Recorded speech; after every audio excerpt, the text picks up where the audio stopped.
Thrilled that you're here tonight. Let's get this Haskins Award given out to Mr. Koivun. Jackson, come on up.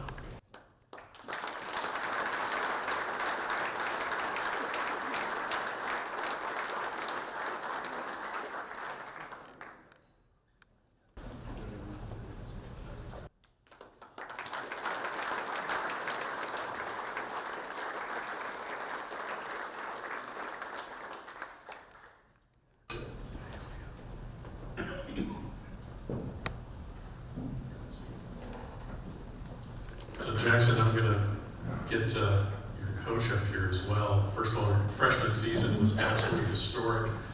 He is the first player in history to capture all 4 major individual awards in the same season. First Auburn player in history to win the Haskins first freshman since 2012.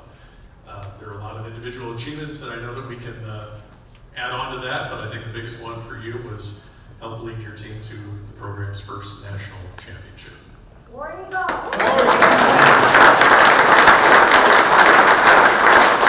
So joining Jackson on stage this evening is his head coach, Nick Kleinert. After 8 seasons as a head coach at UCF, he joined Auburn in 2009. Last year, led them to 10 tournament victories, 7 in a row, capped off by the SEC Championship and the National Championship. I had to get this correct. Your record as a team was 185 wins, 9 losses, 1 tie, 46-1-1 against the SEC. And he was awarded the SEC and National Coach of the Year. Ladies and gentlemen, Nick Kleinert.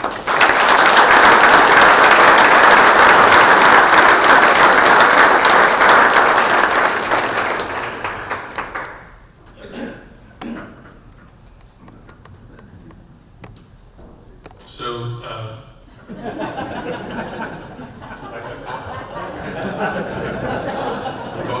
War Eagle soccer. I'm glad that Georgia Bulldog infomercial's over. Just kidding. I didn't even say where Justin Thomas went to college. I did just saw it right there. You notice that?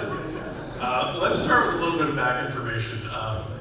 Jackson, born in California, grew up in North Carolina. Maybe a little bit of a start in the game. How'd you get going in golf? Yeah, so I just started hitting golf balls in the backyard. Dad gave me some plastic clubs and kind of took off from there. Found a local golf course. Just kind of went there a lot, played a lot of other sports, but was always a little better at golf than the rest of them. Come high school, kind of just narrowed down golf and took off from there. And Coach, you obviously UCF, and then moving to Auburn in 2009. When did maybe you start to realize that like coaching was really kind of your path, your profession? Because it's different for all coaches, it seems. So when was that moment for you? You know, I got started, I guess in the summer of 2001, a long time ago now. I thought I'd do it about a year or 2 and then find a real job. That's kind of what I was thinking at that time. But I just fell in love with it. I fell in love with developing young people. I fell in love with helping people. I just had that sense of camaraderie with the guys, and I really enjoyed it. And it was my way of still competing, but not playing professional golf, which I figured out after about 4.5 years that I probably should have quit 3.5 years before that. Because they're really, really good. But I really found out I get my competitiveness through the team, and I really enjoyed it. And when did you recruiting is such a huge part of your profession. I mean, I see you at tournaments throughout the year, and then actually we don't see each other in the summer because I'm at amateur tournaments, you're at junior tournaments. So when did the name Jackson Koivun first kind of get on your radar? He was pretty young. He was the guy. Actually, he was pretty young, is what you're saying. He was very young. He's still young. He was very young. I mean, I have pictures of him when he was. How old were you when you played in the Future Masters? That 12. Why don't we have those photos right now? Yeah, I've got them on my phone.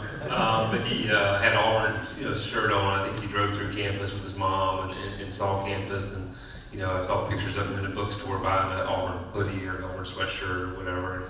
And when he was just on my radar early, that my assistant coach, Coach Williams, was like, the kid's really good. He's a winner.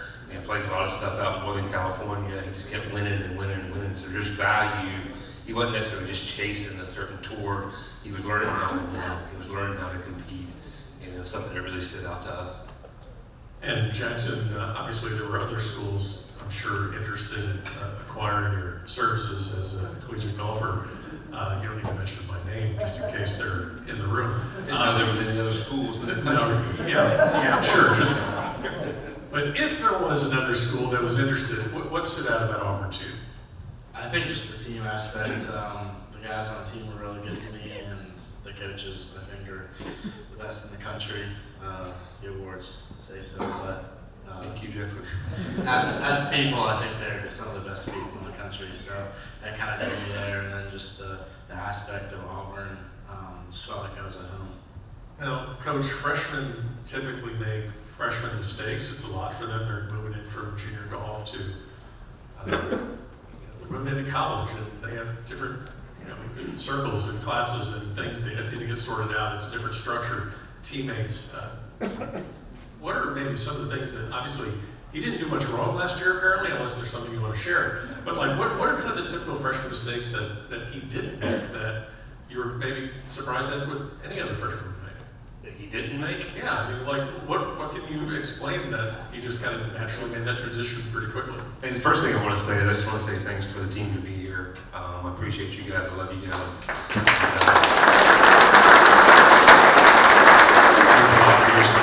Supported the program and supported Jackson. I would say, as Jackson in particular, I mean, obviously he went through the fall and had a lot of success as a young freshman. He's a typical freshman. He's worried about qualifying, worried about making the lineup. And he comes in and says, hey, January's I got to speak to you. And Chris and I are like, okay, whatever, come on in. What's on your mind? He's like, I'm nervous about qualifying. What do I do? And he's just, I don't know what you struck off in the fall, but it was like, I think he fit one tournament outside the top 5 in the fall. And I just looked at it and said, listen, if there's gas in the van and there's jet fuel in the plane, you're probably going to be on it.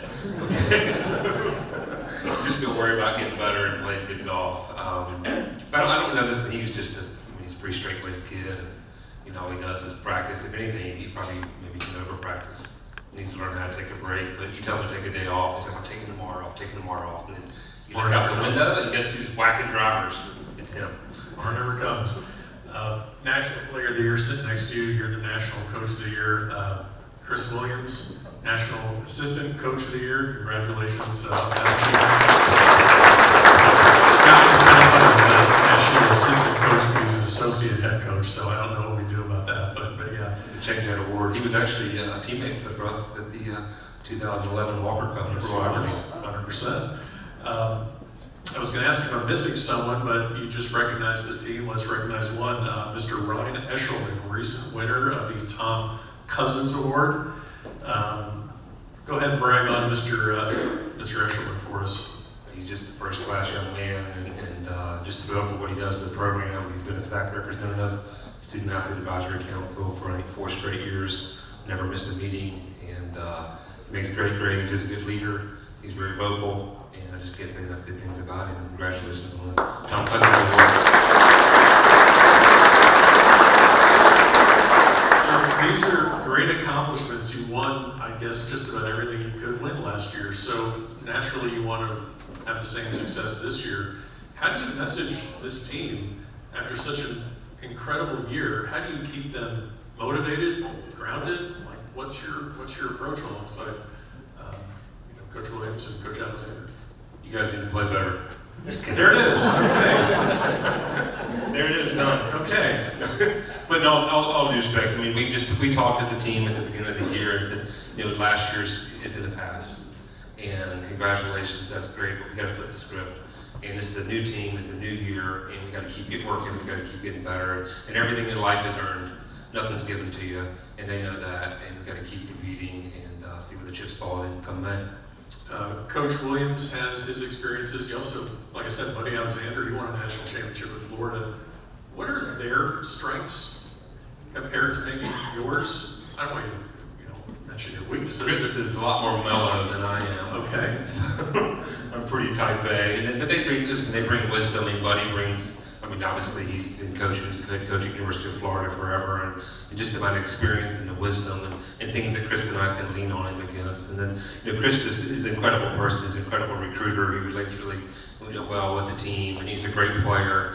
And I think he brings a dimension of playing the game and competing, and always competing hard on every shot. And he just brings so much value to the program, and I couldn't do it without him. I can promise you that.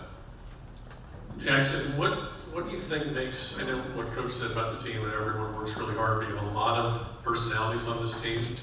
We're going to get to Mr. Valdez in just a minute, but we have a lot of personalities on this team, and I see you guys a lot throughout the collegiate schedule, amateur schedule. What's it like in the team room that you think makes this team gel so well to perform at a historic level last year and try and do it again this year? Yeah, I think we have a lot of guys that kind of balance each other out. We all get along really well. Some guys are a little more outgoing, some guys are a little more sheltered, and it's just they kind of bring the best out of each other, especially in that locker room when we're all hanging out, whether it's at someone's house or just even getting dinner. It's always full of laughs and just a lot of bonding. You mentioned Williams Cup. I think indirectly just a few minutes ago, that was Jackson's worst finish last year. Just a terrible 19th place finish. Yeah, that was the worst performance of this season, top 20. So you told me a couple months ago that that's the only tournament that you were rooming with Brendan Valdez. So I just want to cut that off quickly. I just wanted to know, Coach, who stuck with him this year, and how do you move past something like that? We got the guy in the mustache back there. He's growing it back because he won it with the national championship last year. So Carson Baca. Baca is one of the best mustaches. He goes to bed at 8:30 because he texted at 7 p.m. He's like, "Can the team meeting happen? I have bedtime in an hour." It's Carson and Jackson. They go to bed early. Okay. Who's Valdez with? Solo. He's with Josiah Gilbert. They complement each other. They're kind of like Beavis and Butthead a little bit. Is that fair? Guys, is that fair? They don't know who Beavis and Butthead is. I know. I'm laughing. That's fine. I'm just thinking of all the graphic design work with Beavis and Butthead I'm going to be doing later on. I tried to pick apart your season, and it's just kind of impossible. I guess the worst team finish was 6th, which was at the National Championship stroke play, and we know how that kind of ended. Were there any moments last year that were kind of, rallying moments for the team? Like, hey, we need to have a closed door meeting. We need to kind of get back on track. If we're just looking at your stats, it's pretty cut and dry. But there had been some moments where you had to kind of circle the wagons, and I'm running through as many phrases as I can right now, so I'm going to let you just take over. I don't know when you guys have to correct me wrong from last year, but I don't remember, maybe it was in February. I think we won. You won. We won somewhere in February. But I just remember telling the guys in the team meetings, like, we're not going to lose the rest of the year. Period. We're not losing the rest of the year. That was after Las Vegas. We got second there at Oklahoma. Okay, it was after we finished second to Oklahoma, which we had a chance to win on 18. We just didn't convert, and then I truly believed in the guys, and we ran it off with 7 in a row. And I think it's constantly challenging the guys. I think I jumped Valdez a little bit, in J.O.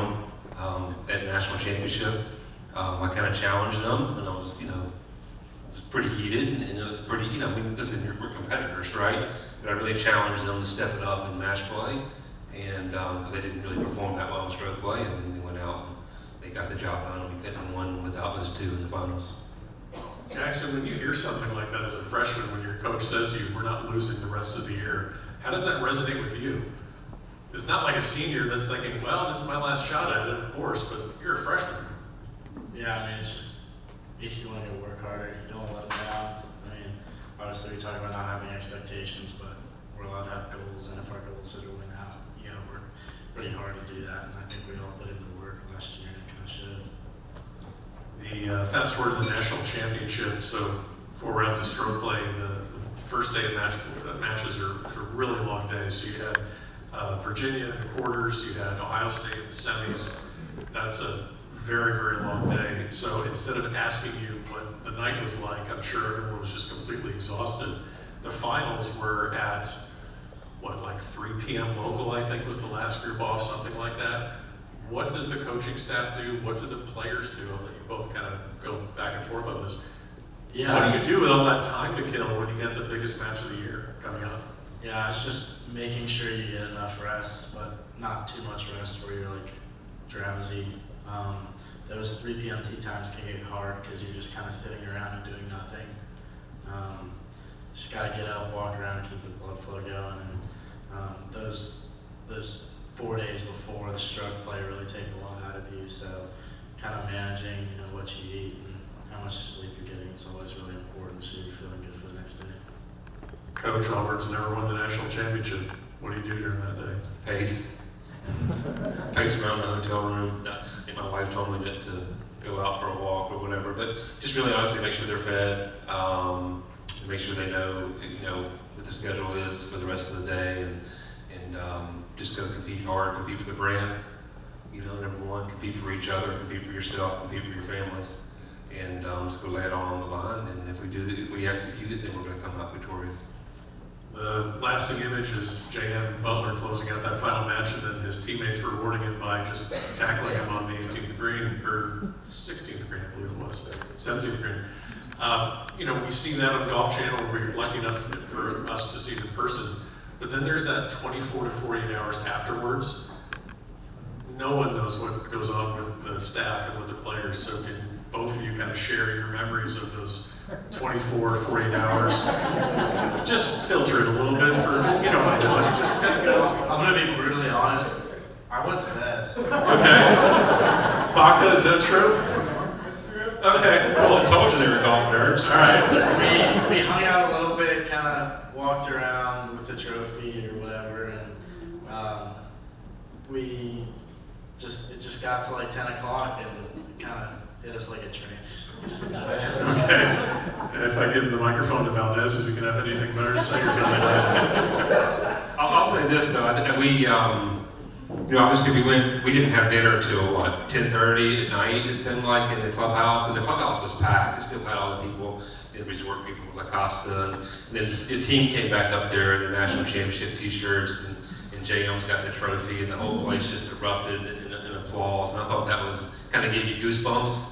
And then too, we were able to fly back the next morning, and we get back to Auburn, and we have a celebration at Tumors Corner. We had over 2,000 people show up at Tumors Corner. They closed down the streets. They sold over $30,000 in men's golf merchandise, national championship merchandise that evening. And we're sitting on the stage, and we're up there with President Roberts and Athletic Director John Cohen and the mayor and Buddy Alexander elbows me, and he goes, "They don't do this at other schools. I just want to let you know that." And it was just almost like 80 goosebumps, and it just made you realize you're so blessed and such a privilege to coach at Auburn.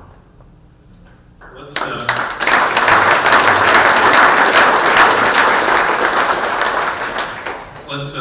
pivot a little bit to Jackson's win of the Haskins Award. You obviously see what he's doing throughout the regular season. You don't want to equate it necessarily to like a pitcher on a run and getting a no-hitter, but it seems like he's just racking up top fives. SEC champion. And is there a time that you're thinking about what's coming for him with these awards, or are you just kind of not even? Is it just something that's not talked about? Like, what was kind of the mood in those last, the March and Aprils, as it's getting closer to the end of the season? You kind of know, you've been around, you know what's coming. Yeah, you just focus on the process. I mean, the rewards are all result driven, right? If you go focus on the process and you're able to execute, and that all just comes with it. And it's something that he earned. And I thought he plays a really good golf. I thought he handled it well. He's just such a competitor. Like, he just wanted to get out there and compete. He didn't really care about all the fluff that was going to come at the end. He appreciates it, but he knows that if he doesn't go out and compete and execute, then it won't matter. I know it's been kind of a theme, like trying to pinpoint a moment of your season. I remember SEC match play, where you guys won that, and you were going up against Gordon Sargent in the finals. I believe you closed around 20 or 21 holes. How important was that moment earlier in your season, as a freshman? Was that a moment that you look back on saying, if I can get through this maybe sets me up? Yeah, definitely. Gordon's a great player, and I knew I got his draw, and I was kind of thinking to myself, they probably just wanted to get a free point by putting him up against me, and I was just going to give it my all. And I was able to close him out, and that was definitely a big win for my confidence. Definitely a little earlier in the year, but it was definitely something I could piggyback off. I'm going to give you the final word, but Jackson, before we open it up to some questions.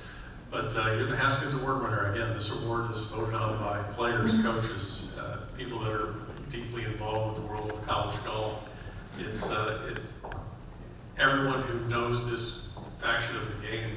They're the ones that decide this, and you know, it's just an incredible community behind it. I think you see all the people here tonight. There's people all over the world that follow and support the Haskins Award. I would have never asked you this question in May when you're going through trying to win a national championship, but now you've had a few months to kind of let this sink in. Is it different now than when you first got the award in May? Yeah, definitely. I think I've kind of growing to understand the significance of it. Obviously, it's great to get in May, but getting in at the national championship, your brain's really focused on trying to win that national championship for your team. And the more time I've had to think about it and process that, it's grown on me a lot, and it's something I appreciate.